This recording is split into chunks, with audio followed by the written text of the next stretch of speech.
बादशाह कहता है ठीक है। वो उस घोड़ी के बच्चे को पालना शुरू कर देते हैं, अच्छी अच्छी खुराक देते हैं घोड़े के बच्चे को, और वो आहिस्ता आहिस्ता बड़ा होने लगता है और एक दिन पूरा घोड़ा बन जाता है। जब वो पूरा घोड़ा बन जाता है तो तोता बादशाह से कहता है कि अब इसकी सवारी करना शुरू करो। वो आहिस्ता आहिस्ता उसकी सवारी करना शुरू करते हैं, पहले एक सवार फिर दो सवार। जब वो घोड़ा बिल्कुल तैयार हो जाता है, तोता देखता है कि ये अब दो सवारियां लेके जा भी सकता है और वहाँ से लेके आ भी सकता है बादशाह और बादशाहजादी को।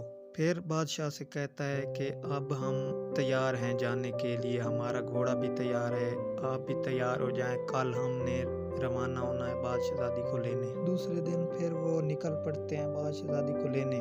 बादशाह घोड़े पे सवार हो जाता है और तोता उनके ऊपर उड़ता जाता है। 2 दिन लगते हैं, 4 लगते हैं या 8 लगते हैं, आखिरकार वो वहाँ पहुँच जाते हैं जहाँ बादशाहजादी रहती है। वहाँ पहले जाके अपने रहने का इंतज़ाम करते हैं। फिर तोता बादशाहजादी के पास जाता है, बादशाहजादी को जाके कहता है कि मैं अपने बादशाह को लेके आया हूँ, आप निकाह की तैयारी करें। बादशाहजादी तोते से कहती है कि ठीक है, आप आ जाएं, बादशाह को लेकर हम निकाह कर लेंगे। दूसरे दिन फिर तोता बादशाह की तैयारी करवा के ले जाता है, वो निकाह कर लेते हैं। वो बादशाहजादी को लेकर वापसी की तैयारी करते हैं, वापस आ रहे होते हैं और रास्ते में उन्होंने एक दरिया को पार करना होता है। दरिया को पार करते हुए बादशाह एक खुश्क टुकड़ा देखता है दरिया में, जो बहुत ही अच्छा लगता है बादशाह को। उसका प्रोग्राम बन जाता है वहाँ रहने का, रात भी होने वाली होती है।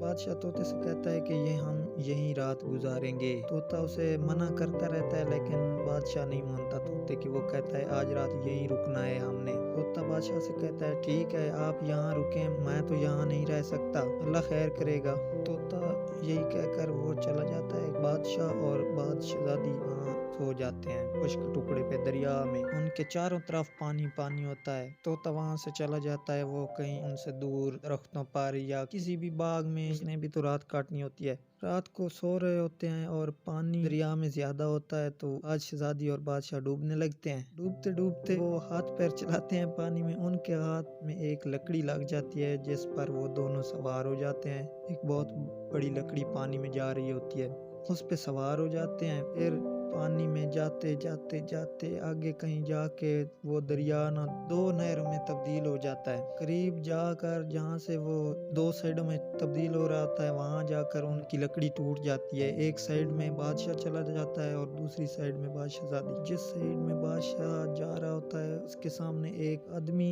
अपनी भेड़ें बकरियां चरा रहा होता है। वो बादशाह को पानी में डूबता हुआ देखता है, तो वो उसे निकालने की कोशिश करता है और निकाल लेता है और अपनी बकरियों के पास खड़ा कर देता है। बादशाह से वो भेड़ों वाला आदमी ये कहता है कि आप मेरी भेड़ें बकरियां चराया करें और मैं आपको रोटी दूंगा। बादशाह कहता है ठीक है।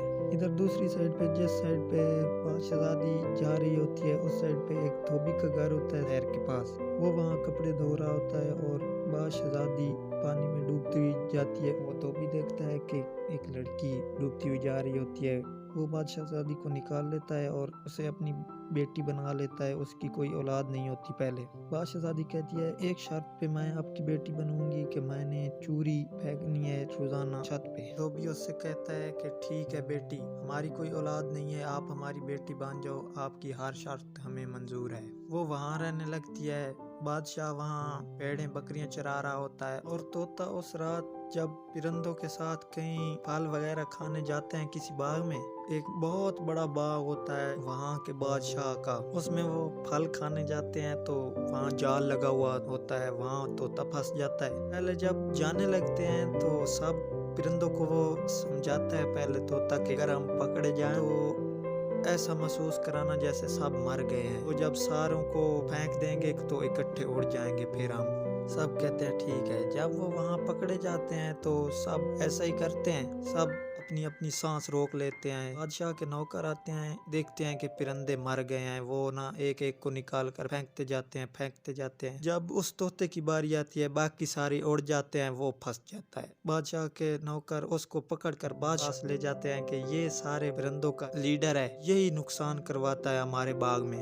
बादशाह कहता है कि इसे क्या सजा दी जाए। वहाँ कोई कुछ कहता है, कोई कुछ कहता है। एक कहता है कि इसके पैर काट के फेंक दो घोड़ों के अस्तबल में, ये खुद बखुद ही मर जाएगा।